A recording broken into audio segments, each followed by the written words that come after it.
नमस्कार। चलिए आज एक बहुत ही मजेदार और थोड़ी अजीब सी जासूसी कहानी की परतें खोलते हैं।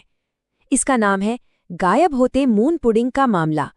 ये एक ऐसी कहानी है जो हमें बताती है कि एक बढ़िया कॉमेडी मिस्ट्री लिखी कैसे जाती है, जहां हर सुराग पिछले वाले से भी ज्यादा अटपटा होता है।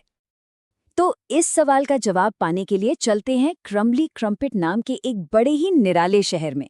सोचिए जरा, एक ऐसी जगह जहां की सबसे बड़ी खासियत ही सबसे बड़ी प्रॉब्लम बन जाती है। और वो खासियत है एक मिठाई जो पूरे शहर को चलाती है। पर तब क्या हो जब वो ही मिठाई अचानक गायब हो जाए। हमारी कहानी की शुरुआत होती है एक अजीब से संकट से। एक ऐसी आफत जो आधी रात को पूरे शहर पर टूट पड़ती है।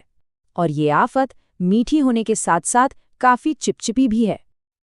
आधी रात की खामोशी को तोड़ती है शहर के मेयर सर क्वैकफोर्ड की एक जोरदार चीख। हाँ, और ये मेयर साहब एक बोलने वाली बत्तख हैं। उनकी घबराई हुई आवाज पूरे शहर में गूंजती है। मून पुडिंग गायब हो गया है। और बस इसी के साथ एक बड़े रहस्य की शुरुआत हो जाती है। देखिए, ये कोई ऐसा वैसा पुडिंग नहीं था। मून पुडिंग तो शहर की जान था। ये सिर्फ स्ट्रीट लाइट्स नहीं जलाता था, बल्कि शहर का पूरा सिस्टम इसी पर टिका था। इसके गायब होते ही शहर में पूरी तरह से गड़बड़ मच गई। बिल्लियां भौंकने लगीं, घड़ियां म्याऊं म्याऊं करने लगीं, और हद तो तब हो गई जब सूरज ने भी उगने से साफ मना कर दिया। अब इतने उलझे हुए मामले को सुलझाने के लिए एंट्री होती है हमारी कहानी के हीरो की। एक ऐसा जासूस जो जितना महान है उतना ही अजीब भी। और इस केस को सुलझाने के लिए उसे अपने सारे अजीब तरीकों का इस्तेमाल करना ही होगा। मिलिए डिटेक्टिव नूडल से। इनकी पहचान ही निराली है। अपना ट्रेंच कोट हमेशा उल्टा पहनते हैं, नोटबुक की जगह केले पर नोट्स लिखते हैं, और उनकी स्पेलिंग, खैर ये समझ लीजिए कि वो काफी क्रिएटिव हैं। लेकिन जासूसी करने का इनका अंदाज सबसे हटकर है। क्राइम सीन पर जो सुराग मिले वो किसी का भी सिर चकरा दे। एक चम्मच, थोड़ी सी ग्लिटर और एक आधी खाई हुई जली बीन, भला इन बेतुकी चीजों से कोई क्या ही पता लगा सकता है। पर डिटेक्टिव नूडल के लिए ये एकदम सही शुरुआत थी। तो इन्हीं बेतुके सुरागों के सहारे डिटेक्टिव नूडल अपनी जांच शुरू करते हैं, जो उन्हें शहर के सबसे अनोखे और सनकी किरदारों तक ले जाती है। और पहला संदिग्ध तो कुछ ज्यादा ही खास है। नूडल का पहला पड़ाव है दादी ऑक्टोपस की पानी के नीचे बनी बेकरी।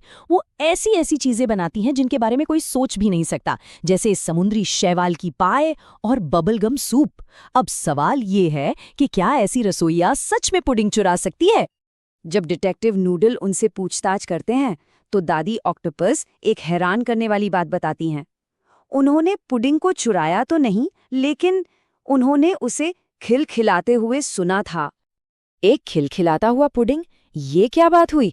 ये सुराग तो मामले को सुलझाने की जगह और भी उलझा रहा है। मतलब ये मामला जितना सोचा था उससे कहीं ज्यादा अजीब होता जा रहा था। अब डिटेक्टिव नूडल को आगे क्या करना चाहिए? अब ये इन्वेस्टिगेशन एक तेज रफ्तार चेज में बदल जाती है। डिटेक्टिव नूडल एक चिपचिपे रास्ते पर निकल पड़ते हैं, जो उन्हें शहर के और भी अजीब हिस्सों में ले जाने वाला है। चिपचिपे पैरों के निशान डिटेक्टिव नूडल को स्पगेटी जंगल तक ले जाते हैं, जहां पेड़ों पर नूडल्स उगते हैं। वहां वो एक परछाई का पीछा करते हैं, पर जल्दी उन्हें एहसास होता है कि अरे, ये तो मैरिनारा सॉस के तालाब में उनकी अपनी ही परछाई थी। लेकिन तभी उन्हें असली कदमों की आवाज सुनाई देती है। मतलब चोर पास में ही था। और अब आता है कहानी का सबसे बड़ा मोड़, एक ऐसा खुलासा जो हर किसी को हैरान कर देगा और इस पूरे मामले को एक नया नजरिया देगा। क्या सब सच्चाई जानने के लिए तैयार हैं? आखिरकार डिटेक्टिव नूडल अपराधी को एक चमकती हुए जेली ब्रिज के नीचे घेर ही लेते हैं। अब भागने का कोई रास्ता नहीं है। पर्दाफाश का समय आ गया है। और यहीं पर असली सच्चाई सामने आती है। शहर जिसे एक शातिर चोरी समझ रहा था, वो असल में कुछ और ही था। कोई चोर था ही नहीं, बल्कि पुडिंग खुद ही भाग गया था। तो अपराधी कोई और नहीं बल्कि खुद मून पुडिंग था। और उसके भागने की वजह बहुत सीधी साधी थी। वो बस इस बात से थक गया था कि लोग उसे उसका सोने का गाना पूरा करने से पहले ही खा जाते थे। उसे तो बस थोड़ी सी शांति चाहिए थी। अब इसमें उसकी भी क्या गलती है ना? अब जब सच्चाई पता चल गई तो शहर और पुडिंग के बीच एक अनोखा समझौता होता है और इस तरह समस्या का एक मीठा और संतोषजनक हल निकलता है। इस नए समझौते की शर्तें दोनों के लिए फायदेमंद थीं। शहर वाले रोज उसकी चमक देख सकते थे और पुडिंग को साल में सिर्फ एक बार खाया जाएगा, वो भी एक बड़े जश्न के साथ। और इस समझौते को यादगार बनाने के लिए एक नया त्योहार भी मनाया जाने लगा, चम्मच प्रशंसा दिवस, जहां हर कोई अपने सबसे पसंदीदा चम्मचों का सम्मान करता है। इस समझौते के बाद क्रम्बली क्रम्पिट में सब कुछ पहले से भी बेहतर हो गया।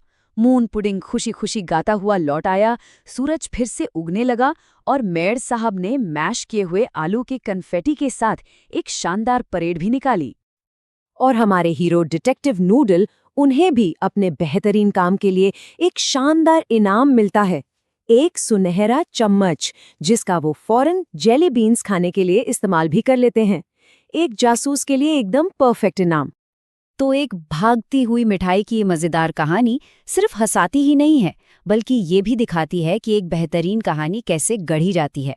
ये हमें सिखाती है कि कभी-कभी सबसे बड़ा रहस्य किसने किया में नहीं, बल्कि क्यों किया में छिपा होता है। और ये भी कि सबसे अजीब किरदारों के भी अपने कारण होते हैं। और शायद यही बात इस कहानी को इतना खास बनाती है।